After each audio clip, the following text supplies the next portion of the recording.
Oh, good morning. He says Wilks' defense has clearly been solved trash. I will agree with that. He is getting beaten in first quarters way too routinely. Like, it's one thing to come out, see the game, and then have to make an adjustment. It's another thing to just be unprepared for what the job was in the first place. And I've seen that way too often now from Steve Wilks. It makes me think he's not a good coach. When he's watching film, getting ready for a game, he really doesn't know where his eyes should be. Again, he knows more about football than I ever will. He's been in the league so long. But there is a massive regression going on in real time on his side of the coach's room, and it can't be denied.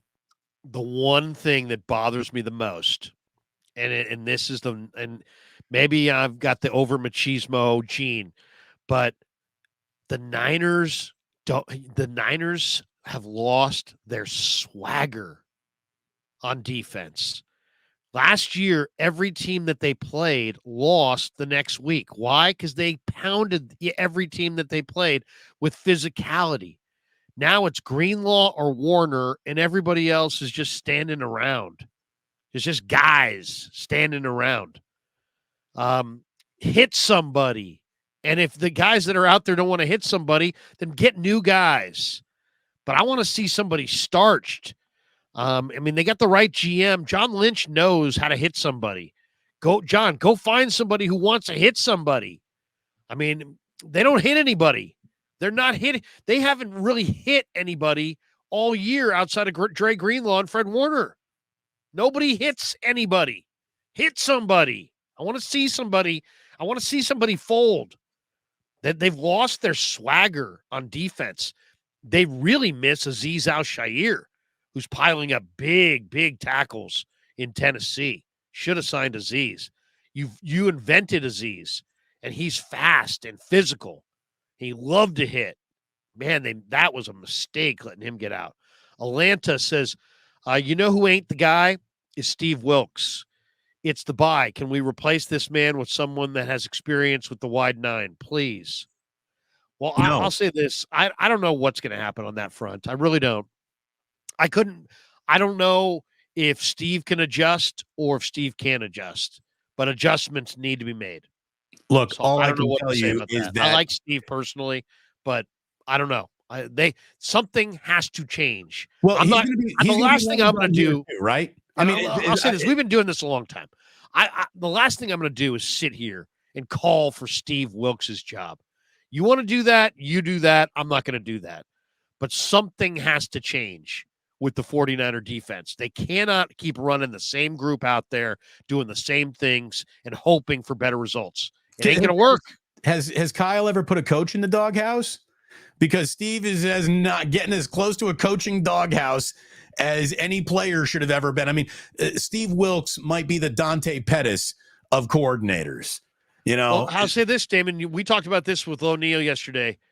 Yesterday was going to be a referendum on Steve Wilks' defense because he got called out in the media by the head coach the week prior.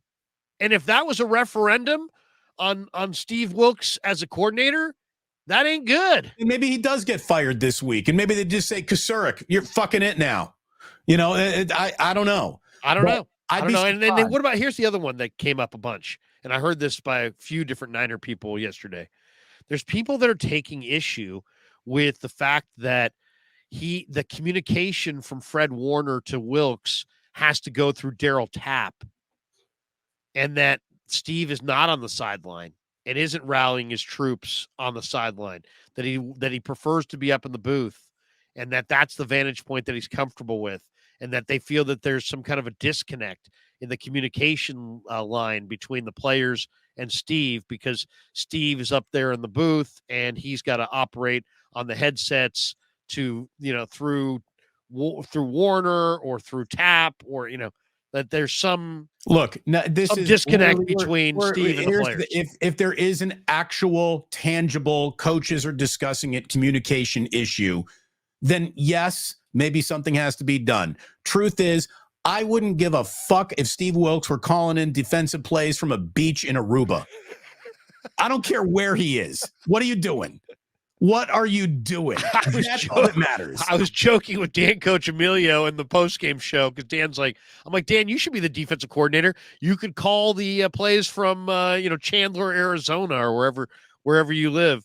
Didn't Terry Donahue wasn't he like the general manager from like Newport Beach? Yeah, he lived in Los Angeles. He didn't even know where SFO was. He came into town so infrequently. Put on his moccasins and walked down to the ridiculous. David E says Lynch should get involved with the defensive game plan. Also, would it be possible to promote someone to co-defensive coordinator?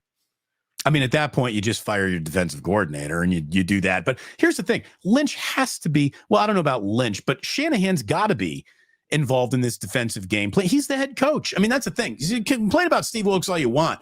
Kyle, this is your show.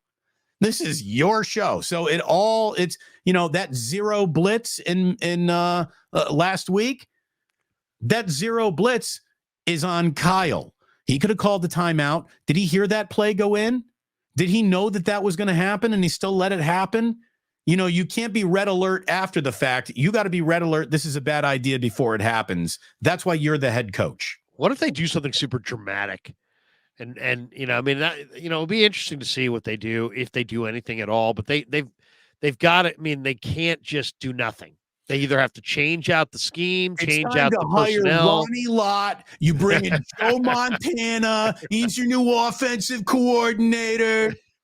Call Wade Phillips. Get him off the ranch.